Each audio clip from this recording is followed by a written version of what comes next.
Do you have any idea how beautiful my child is? Do you have any idea how beautiful my child is? Do you have any idea how beautiful my child is? Do you see their intellectual curiosity and passions that drive them to create in so many different artistic ways? Do you see their joy when they're using makeup as a way of expressing their unique identity, swirling through life, literally with rhinestones and glitter and sparkle as they move through the world? Do you see how deeply they care about the world and their friends, using their art and their voice for advocacy and education? Do you see how they work towards inclusion and acceptance for all identities, how they use their own experiences of exclusion and pain to help make sure no others go through similar experiences? Do you see their beauty as a true friend, supporting and lifting up the people in their life? Do you see all of my child's beauty as a person who is so vibrantly alive?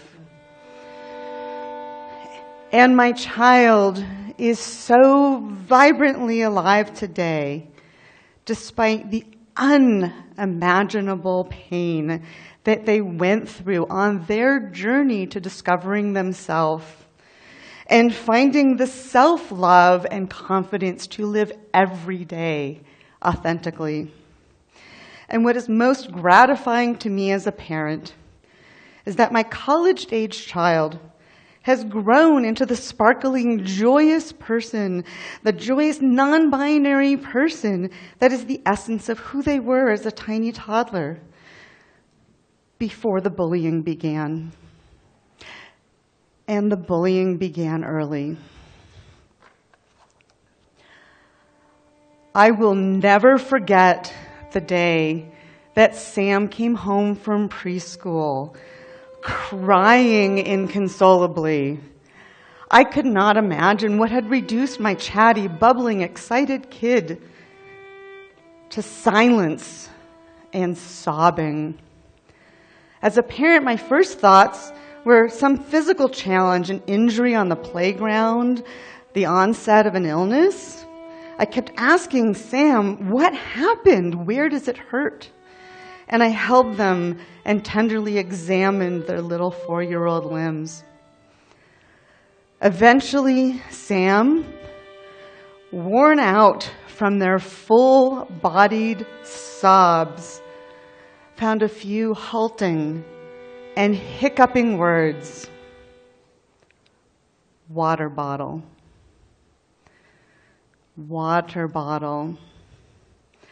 My child had been mercilessly teased and bullied and followed around on the playground because their beloved new water bottle, the water bottle they had so joyfully chosen for themselves, was the wrong color.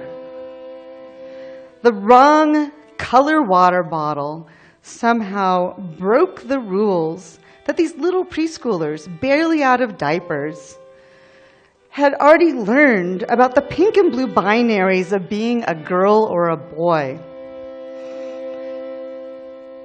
And yet these gendered color divides, like most ideas of gender binaries and the concepts of masculinity and femininity, that are followed as if they were science, are culturally and historically limited and specific.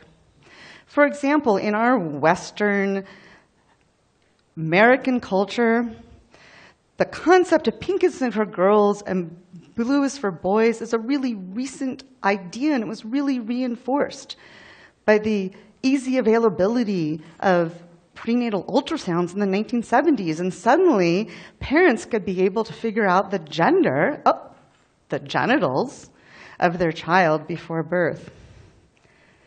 And the baby industry, they took advantage of this by using clever and very, very aggressive marketing campaigns to get us all to buy. Suddenly, every single thing, every pacifier, every piece of clothing, every crib needed to follow this pink and blue gender color coding. I mean, who knows what sort of catastrophic thing might happen if a parent dared reuse that pink onesie on a younger sibling with different genitals. I mean, it's like disaster time. Our current ideas of male and female, everything from length of hair to who gets to wear pants or skirts, is so narrowly limited with so many biases, depending on whose cultural norms are deemed acceptable and used as the gold standard by the mysterious mainstream. And these societal norms that are sold and marketed to us as if they were science keep creating and perpetuating narrow gender stereotypes that limit possibilities for all of us and drive even little preschoolers to enforce the rules of the gender game. People often ask me, when did your child know their gender identity? Or when did they transition? And I say, Sam has always just been Sam. They are who they are. It just took them a while to figure out the vocabulary and find words for existing outside of a binary. When there was so little language in the 2000s when they were little, there was no books, there were no films, there were no role models that they could look to and that reflected back their beauty, only broken mirrors that distorted the wonderful Sam that is Sam. And I know very well how few resources there were at the time because I used all of my skills as a researcher to find anything that might help Sam hold on to Sam. And I used all of my love as a parent to affirm, celebrate, and hold my child when they did not know how to hold themselves and their experiences.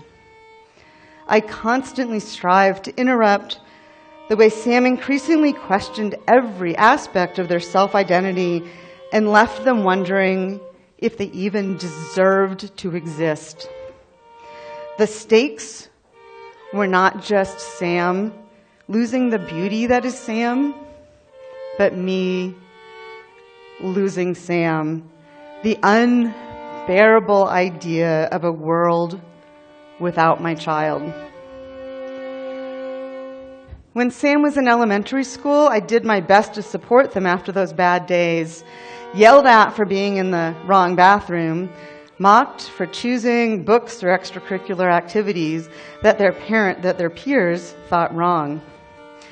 Things got particularly rough in 4th grade when the children decided to self-segregate into the boy groups and girl groups, and suddenly the group of friends that had been friends with my child for years said, "You can't sit with us at lunch anymore. You can't play with us at recess." So bright, bubbly, chatty Sam became the lonely outsider, the kid who hides in the corners, trying to make themselves invisible because they did not have any places of belonging. Some of their teachers saw what was happening and tried to help. Their 4th grade teacher read aloud to the entire class a book with a transgender protagonist. But there was often also harm, sometimes unintentional. Like when Sam was in 5th grade and the sex ed teacher split the kids into girls and boys for some sort of instructional activity, and my child didn't know what to do. My child didn't know the word non-binary back then because I didn't, and the teachers didn't. So Sam panicked, knowing they didn't fit into either category, and concluded there must be some sort of mistake. My expressive and sparkly child, knowing they didn't fit in and exhausted from being punished for sticking out, began little by little to erase parts of themselves. Because maybe, just maybe, if they were invisible, they would be safe. It took 10 years for Sam to forge a new path beyond the gender binary.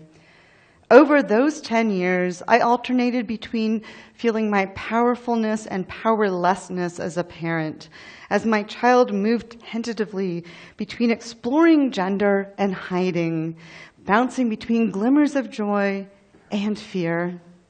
So much fear. I did everything I knew to do as a parent to keep Sam from completely disappearing, scouring the internet for clothes that Sam felt comfortable in and felt like themselves, but not risking sticking out too much. Supporting Sam in their hesitant adventures into hairstyles, reading a literal library's worth of books, trying to find books where my child could see themselves that were a mirror to their identity. Going beyond books to blog posts, reading in a blog post terms like gender nonconforming and gender creative from the posts of a mom whose child was really just only a few years older than mine. Staying involved in school policies, navigating gendered school dress codes and environments. Supporting Sam enthusiastically when they branched out into their own research, like the time in 5th grade where Sam did for their science fair project an exploration into gender stereotypes.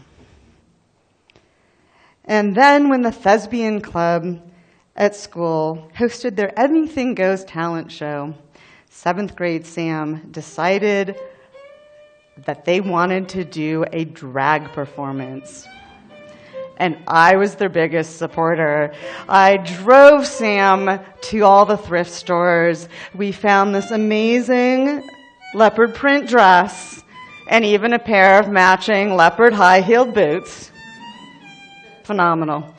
Which meant I got to give lessons, not just how to walk in heels, but how to dance in heels, which is truly an art.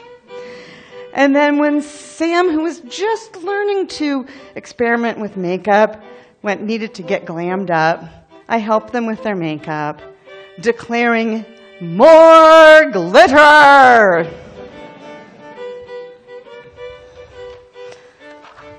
I sat in the theater at that talent show, secretly crying but dramatically cheering as Sam, who up until that moment had been the kid who disappears and hides in the corners, brought down the house with their fabulous lip sync routine. There was Sam, once again fully appearing, the shining, creative kid I had given birth to, radiating in their joy, sparkling with confidence because they were finally being publicly celebrated for being themselves. As Sam stepped up, I stepped out, taking Sam and sibling to Pride for the first time in the summer before 8th grade. Sam was so scared by the opportunity to show up not just on stage performing, but out in the public streets, looking how they felt on the inside. Sam hesitantly put together an outfit that was rainbows, a vibrant explosion of rainbows. And when our family returned from our celebration at Denver Pride, my child came home with pride. They were transformed for seeing for the first time the amazing, beautiful diversity of queer identities with every possible combination of clothes, hair, makeup, and personal style proudly shared with the world. And then COVID hit. The whole world felt uncertain and topsy-turvy. But the isolation of the pandemic that was so difficult for so many kids and teens was a gift to Sam. At a critical time in their development and their identity, Sam could explore gender expression in safety without needing to navigate school pressures, without needing to risk being judged by classmates or teachers. So when I proposed to Sam doing a gender-affirming photo shoot during the middle of the pandemic, my child looked at me with that skepticism of a teenager thinking that their parent is from some other universe. but eventually they agreed to try. The pictures from that day capture my child's journey from reluctant skepticism to eventually relaxing into themselves and their body. Their radiant joy and self-love shines through as they laugh for the camera with the delight of truly being themselves. Finally, with these pictures, I had the accurate mirror I had always searched for that could reflect back to Sam the truth.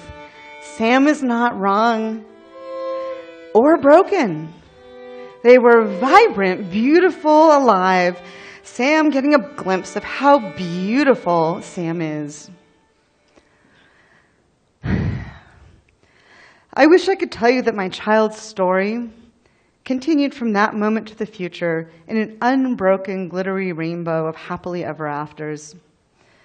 Although my child is now thriving in college, when I look back at the pictures from that day, from that photo shoot, I wish I could protect them from the times of heartbreak and utter despair that lay ahead. As the world was hesitantly returning to its idea of some semblance of post-COVID normal, the number of anti-transgender bills being introduced began to climb. And Texas was attempting to criminalize gender-affirming care. Although Colorado has some of the best and strongest LGBTQ protections in the nation, the relentless attempts to strip away transgender rights and erase gender-expansive identities hit Sam hard. My child became scared. So much fear, and not just for themselves. They were afraid for children just like them in Texas who were being harmed by these policies. They were scared by the psychological impacts of messaging that says people who are transgender don't even deserve to have the same basic civil rights and protections as everybody else. They were scared, knowing that their civil rights are not guaranteed and could be yanked away by a change in political climate. All of which contributed to my child, my beautiful child, once again questioning their life, questioning if they could even imagine having a future. When the Club Q shooting in Colorado Springs happened, on the eve of Transgender Day of Remembrance in 2022, my child's small bubble of feeling safe-ish, because we're in Colorado, shattered. They were devastated. Sam fell apart. What could I do as a parent? The attack was not from preschoolers patrolling the playground or ignorant teachers. These are politicians and people with guns. I offered Sam the small suggestion I had amidst this violence that I hoped might find some anchor. And I said, maybe write some letters. And this small suggestion began the powerful and passionate avalanche of articulate letters that my child wrote to every elected official with an address, from our representative on the city council all the way up to then President Biden and Vice President Harris. And people listened. They responded. And my child was invited to share their story, using their pain to speak for change, not just for themselves, but for the many queer people who are not able to safely use their own voices. My child, my vibrant child, has become an unstoppable force as a public speaker and as an artist activist, fighting for the rights of all queer identities. And that is Sam, but it is just one part of my creative, beautiful child. Their aspirations in life are not to be seen as brave or courageous. They would love to have the privilege of just waking up every day and walking out into the world as their authentic self and not have to worry about their rights or having a passport that reflects their correct gender identity or access to health care or a safe place to go to the bathroom. My child, and all trans and gender expansive people, is just a person like you and me. Not a political statement, not a political movement, not a political pawn. And my child is certainly not an enemy to be attacked by politicians or on the playground. Right now, it feels so bleak with the relentless onslaught of legislative and federal government threats. It does, but Sam has not lost Sam, and I have not lost Sam, and all parents know what it means to have your child alive, breathing and loving themselves. So because of Sam, I have hope.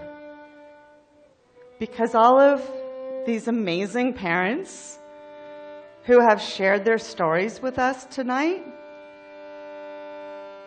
I have hope. Because of each and every one of you in the audience who will speak up and step up, I have hope. Sometimes activism looks like writing letters and public speaking,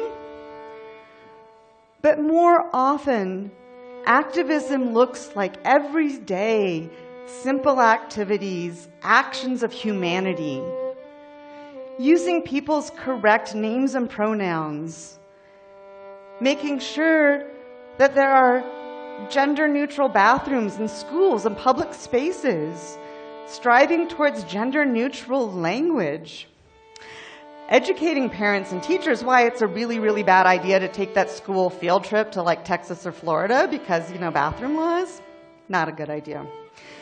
And being an educated voter and encouraging all of your friends and families to vote to support trans rights, and why those anti-trans ballot measures are so dangerous. Please help me help us create a world in which all of our children can wake up every day feeling safe, loved, and like they have an unlimited potential for their future. A future without fear of being persecuted or attacked just for being themselves. A future where they can run free, sparkling and spinning through life. Do you know how beautiful our children are? They are worth the fight.